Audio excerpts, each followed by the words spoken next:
This is a guide to completing the Sundered Doctrine dungeon in Destiny. My goal with this video is not to simply tell you how to complete this activity, but rather equip you with the knowledge to complete it for yourself. Timestamps will be in the description and progress bar on this video, so feel free to skip around as you see fit. As a quick side note, I will not be covering the shortcuts you can take in terms of reading the symbols.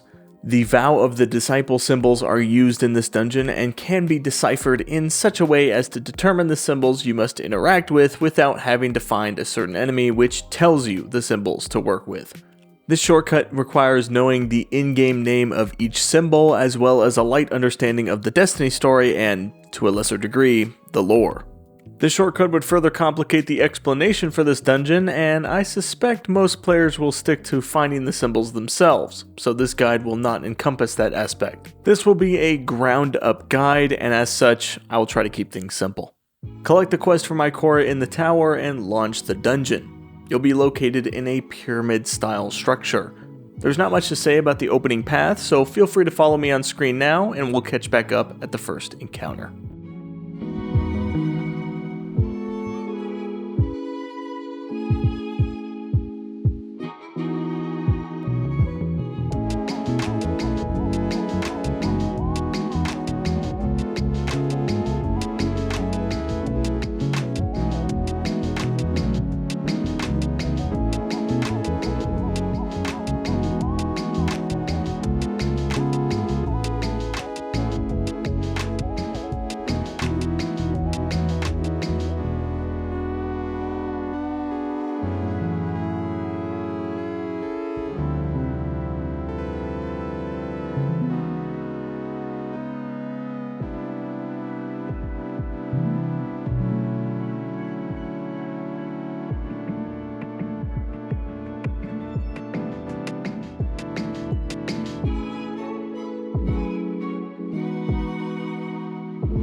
Welcome to the first encounter. There are no bosses here, only subjugator mini-bosses, so equip yourself accordingly.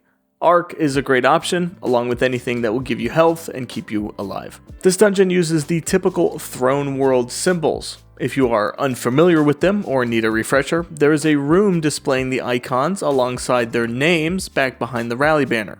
Not all these symbols will be used in the dungeon, and it's not required to remember their specific names. As long as you can remember which symbols are which and clearly communicate them to your team, you may label them however you'd like. The encounter will not begin until you rotate the center lens, so feel free to browse the arena before starting. Take note of the 4 side rooms in this encounter. Each will have a path of various pre-placed lenses and empty lens holders, which we will be using to bounce light down a hallway to a specific room. Both the pre-placed lenses and lens holders can be rotated to preset positions. Start the encounter by rotating the lens in the center room. Adds will spawn, and in each side room there will be a lens bearer. Defeating these enemies will allow you to pick up a lens, which you may place in any of those empty lens sockets. Lens bearers consistently spawn, so if you misplace a lens, no sweat. You can return to any room and collect any lens. The objective is to use both the pre-placed lenses and the lenses you pick up to bounce the light from the center of the room to a specific disc in one of the side rooms. Each room only has one disc, which does make things simpler. To determine which room needs light, you need to defeat what's called a truth speaker. These guys are flying bat creatures and when defeated will drop an icon. Check each room to find the truth speaker, then identify which icon he drops. The icon dropped will match an icon in one of the 4 side rooms. Find the room with the matching icon, and then it's just a matter of using the lenses to bounce the light from the central room down the hall onto the disc with the matching icon. To change the starting lens in the center, simply shoot the node above the lens you'd like to start with. This all sounds like a somewhat daunting task, but most of the time you'll only need to place 2 or maybe 3 lenses. The lens can only rotate so many ways, which you can see at the base of the lens. There's no time limit here, so just take your time, work together, and before you know it, the disc will be lit up. Now, the bad news is, that's only round 1. You need to repeat this process for 2 more rounds, each round requiring 1 more disc to be lit. The only thing that changes is that you'll need to be careful not to disrupt a connection once it's set in place. When you start dealing with 2 and 3 icons, they need to be lit in a certain order, so if you do disrupt one, you'll need to start over in that round. This isn't a huge deal, and you may need to do this if you rearrange your lenses for whatever reason. The starting points in the center can reach most rooms, so it's unlikely you'll need to move anything around, but it may happen.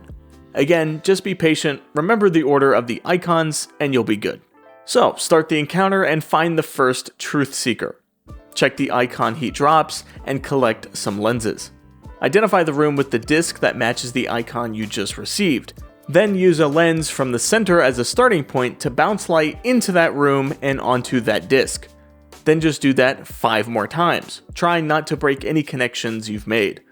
Truth Seeker and icon, find the room matching the icon, bounce the light onto that disc, rinse, and repeat. In the central room, you'll find some additional icons. These track the progress of your current round. There really is no point in checking this unless you're trying to use the shortcut I mentioned earlier, but they are here, so I thought I'd mention them. Collect your loot and drop underneath the stairs to progress.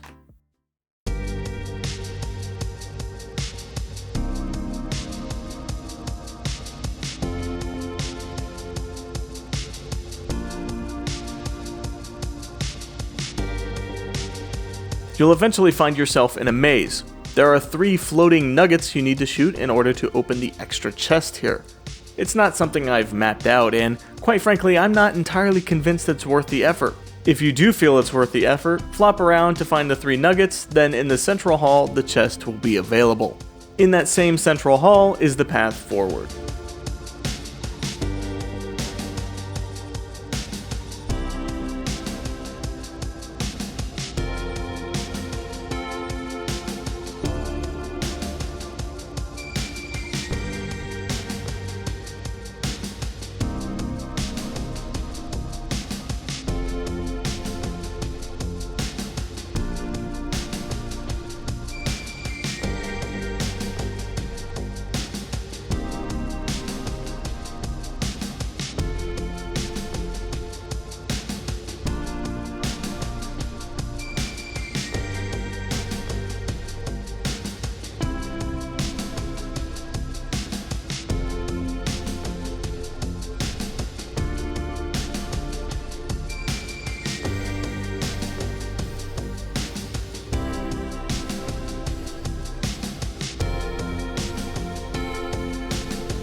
Just before the second encounter, you'll be met with a locked door. This teaches you how to work with a new complicated version of the disc from the first encounter. The idea is simple. The disc has icons all around the edge. One will be selected orange. The center needle rotates either clockwise or counterclockwise. To switch the direction, shoot the node above the disc. As you defeat wizards, pyramid spikes will drop, giving you knowledge when you walk over them. You can hold up to 3 knowledge, and dunking the knowledge into a disc will shift the selection in the direction the needle is moving. The selection will move 1 space for each knowledge you dunk. If you need to move the selection 3 spaces clockwise, make sure the needle is spinning clockwise and dunk 3 knowledge. It could be 3 knowledge in 1 dunk. It could be 3 dunks of 1 knowledge each. It could also be 3 dunks of 1 knowledge from 3 different players. It does not matter whatsoever. The door at the end of the room will tell you which icons need to be selected, left for the left disc and right side for the right disc, facing the door itself. Open the door to find yourself in the second encounter.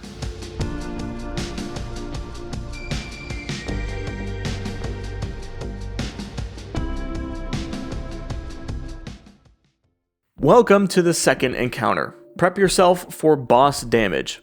On any normal day, I would recommend ranged precision damage, like Sleeper, Whisper, stuff like that.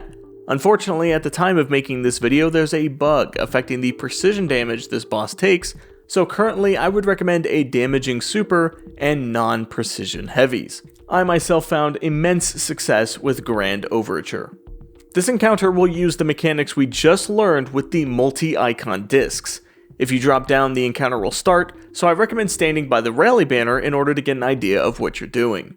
There are 4 bosses here, the 4 fancy shriekers towards the far wall, called locks. Together they make up the lock set.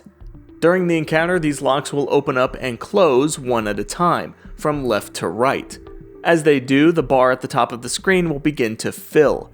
Each quarter segment represents one of the locks. The first quarter is when the far left lock opens, and the last quarter segment is the far right lock. As they open, they will look down towards a disc on the ground floor. These discs are very easy to find. They are directly in front of the corresponding lock. When the lock looks at a disc, whatever is selected on that disc at the time is what the lock will read. Notice the tablets in front of each lock. These will be selected one at a time from right to left. The selected tablet determines the current disc and lock you're working with. If a lock reads a disc but does not have a selected tablet, it will not pick up the icon on its disc. The bar determines a round of each lock opening and closing, and for each round you'll work with one tablet, again from right to left. This does mean that you'll have plenty of time to get things ready. Truthfully, the timing is most tight on the very first round, and you'll be scrambling to get the knowledge from the wizards and get the correct icon selected. After that, there's often times you'll be simply waiting around for the locks to finish a round. Different things will happen depending on what you have the locks read. Knowledge will spawn knights and wizards. Hive will spawn a set of ogres. Stop will halt most enemy spawns for a few moments. Commune will have the locks fire slow-moving missiles at your team, and Kill will start the damage phase. The more tablets you do before you slot Kill will give you more time during the damage phase, so ideally, Kill will be in your far left tablet, the final tablet. As far as filling the rest of the tablets, you're really only looking for Stop. It's not a huge deal if you end up with Knowledge here or a Hive there, but get too many of these not so great icons read and you'll find yourself in a very unfriendly room. So, start the encounter, clear ads, and look at the far right disc. Determine how many knowledge stacks you need to get Stop selected. Then collect that knowledge and dunk it while the needle is moving in the correct direction.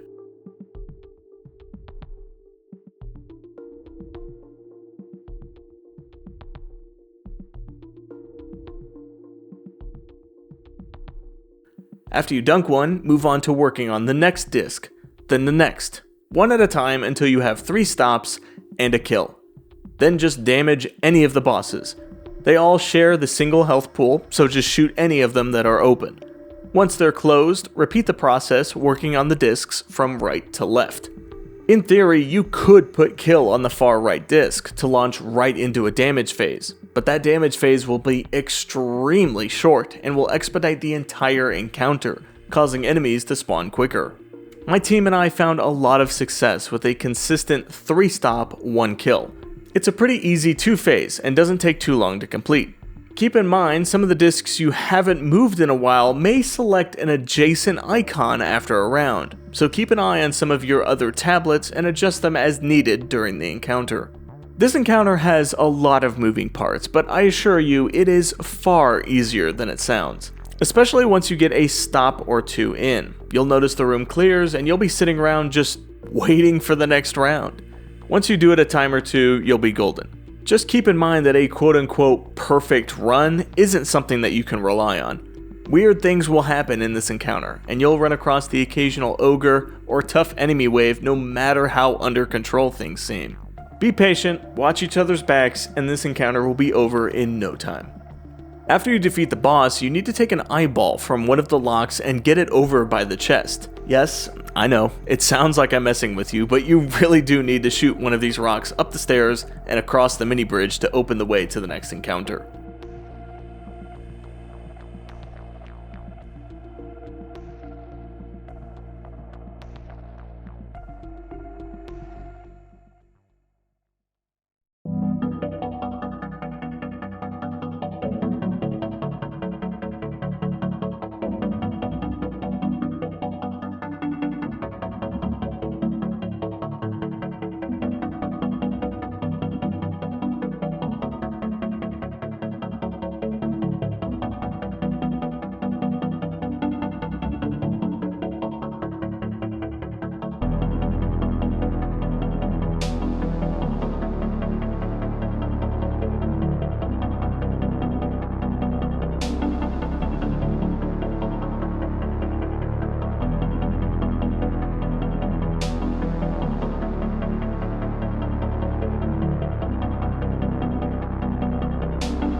Just a bit before the final encounter, you'll be met with more lenses and light to move around. There are 2 icons you need to match to 2 discs. It's pretty simple, just send the bottom light to the left and the top light to the right, and it'll pretty much solve itself after that. There's also another secret chest up in this worm husk. This one is way easier to get than the maze, so this one is definitely worth picking up.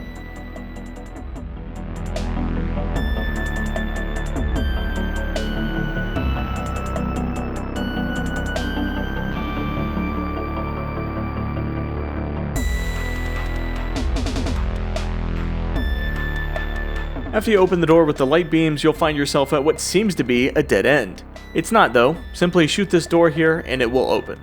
We'll be doing this in the final encounter a little bit, so it's important to note that these doors can be very temperamental. Sometimes they open no problems, other times they have a hard time registering your shots. They do work pretty consistently for the most part, but just be patient in case they don't.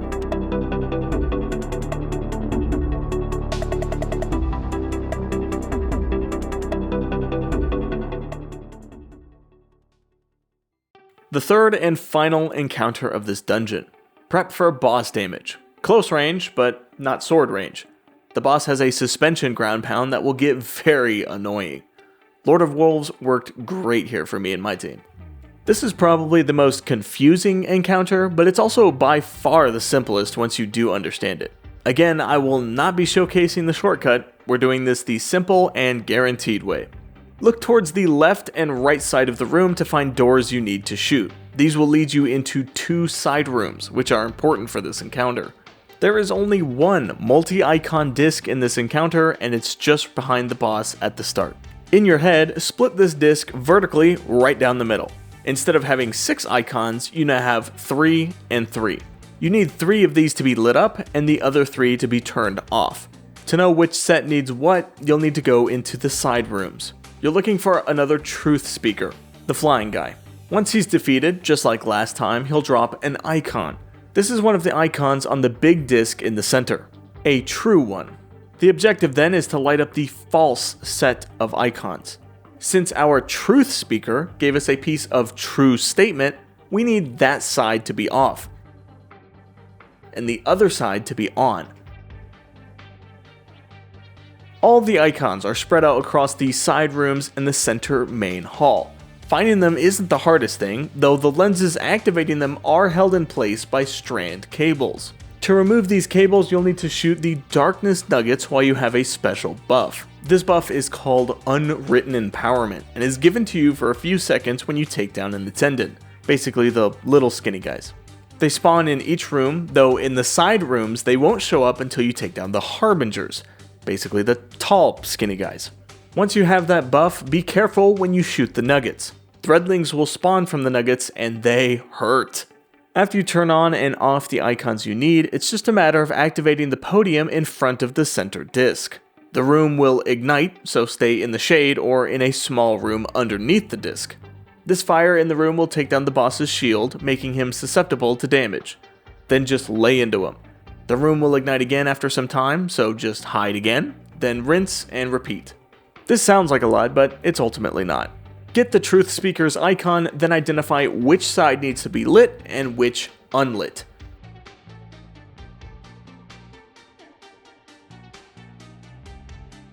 Then just clear the rooms, kill the attendant for the buff, then free up the lenses so you can switch the icons around as you need them. Center disc to start the fire, hide from the fire, damage the boss, hide again, repeat until the boss is defeated. Here's a very crude map made by yours truly showcasing the placement of each icon. This should help narrow down where you need to go after you identify which icons you need to switch. Weirdly enough, this is probably the easiest encounter in the dungeon, and if you're splitting up the workload with your team, it really doesn't take that long either. Now, for the solo players out there, good luck. I've since lost my appetite for these solo flawless runs, and recently I've even lost my appetite for a normal solo run, but I can give a few tips regardless. I have run the mechanics solo, that being someone's with me to simply clear ads and damage the boss, and it's not terrible. I'll say the mechanics are a little bit easier than Vesper's host, that's for sure. Even though this dungeon is more complex and harder to explain, I think once you understand it, it's actually far simpler than even something like Warlord's Ruin. The biggest problem is just how long it's going to take. Even being down a single player from a full team makes this dungeon take far longer. The enemies seem a little bit stronger than usual for a dungeon as well, so I would definitely make sure you're stacked up on a build. We've got some great artifact perks this season, and don't forget you can still drink the tonics from last episode for some smaller bonuses. Overall, it's not a terribly difficult dungeon, and I found it to be more challenging trying to explain it to others rather than the actual act of completing it with them. I've spent the past weekend completing this dungeon ad nauseum, trying to understand everything I can about this dungeon. There's a lot of information to understanding this dungeon, and I've tried my best to condense it down into something a bit more digestible. If you have any questions or comments, let me know and I'll try to reply where I can. Thank you very much for watching, good luck, and until next time.